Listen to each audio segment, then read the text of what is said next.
आप सभी को सोनी मौर्य का सादर प्रणाम। मैं आज एक प्यारा सा सोहर गीत लेके प्रस्तुत हो रही हूँ। एक चुनार कैलहट से राकेश भैया का कमेंट आया है। उनको पुत्र रत्न की प्राप्ति हुई है, लड़का हुआ है, तो उन्होंने कमेंट किया है कि मेरे बेटे के लिए सोहर हो जाए, तो मैं सोहर उनके बेटे के लिए सुना रही हूँ। आप लोग सुने, कमेंट में उन्हें आशीर्वाद देने की कृपा करें।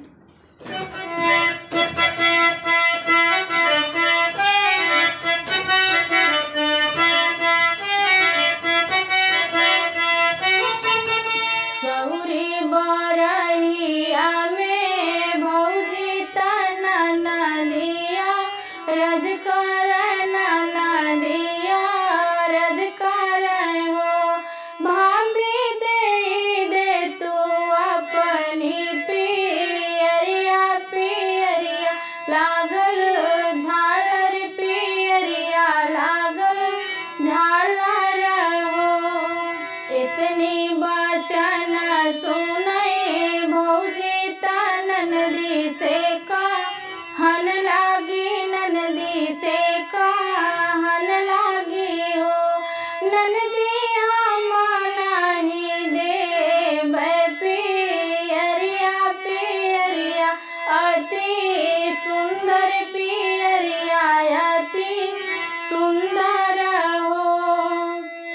अखिया में लोरली है ननदी त मैया अगवा गैली, त मैया अगवा गैली न हो। मैया हम लेबै भाभी का पियरिया, सौरिया के पोतन, सौरिया के पोतन हो।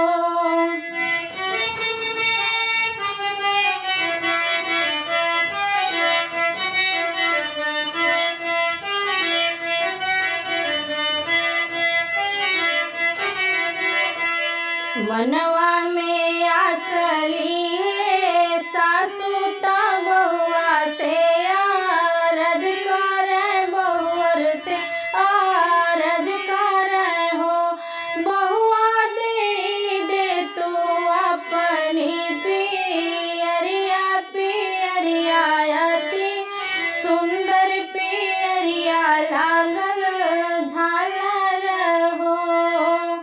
इतनी बचन सुने बहुआ त सासू से जवाब करे, सासू से जवाब करे हो।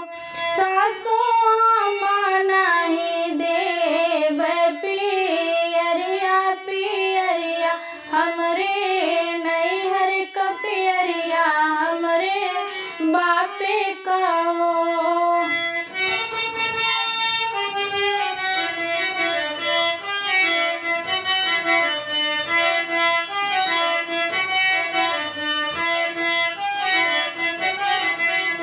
अखिया में लोरली है ननदी त भैया अगवा गैली, त भैया अगवा गैली न हो।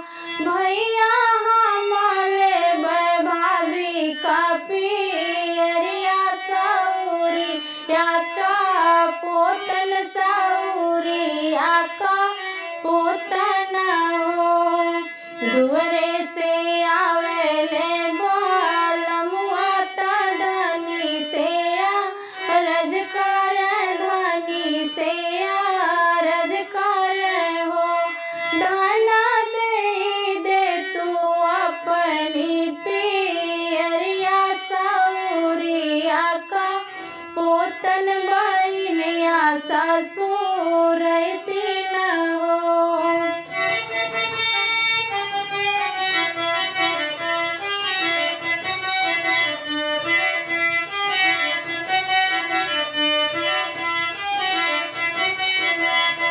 इतनी बचन सुन धनिया पियरिया ले फेंक, पियरिया ले फेंकाई हो।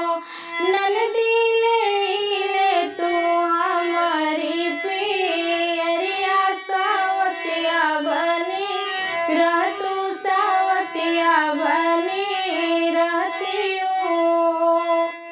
गोतनी बचन सुन ननदी छाछा पाती रोवत छाछा पाती रोवई हो भाभी हम नहीं ले पियरिया सवतिया नहीं बनब सवतिया नहीं बनबई हो जुग जुग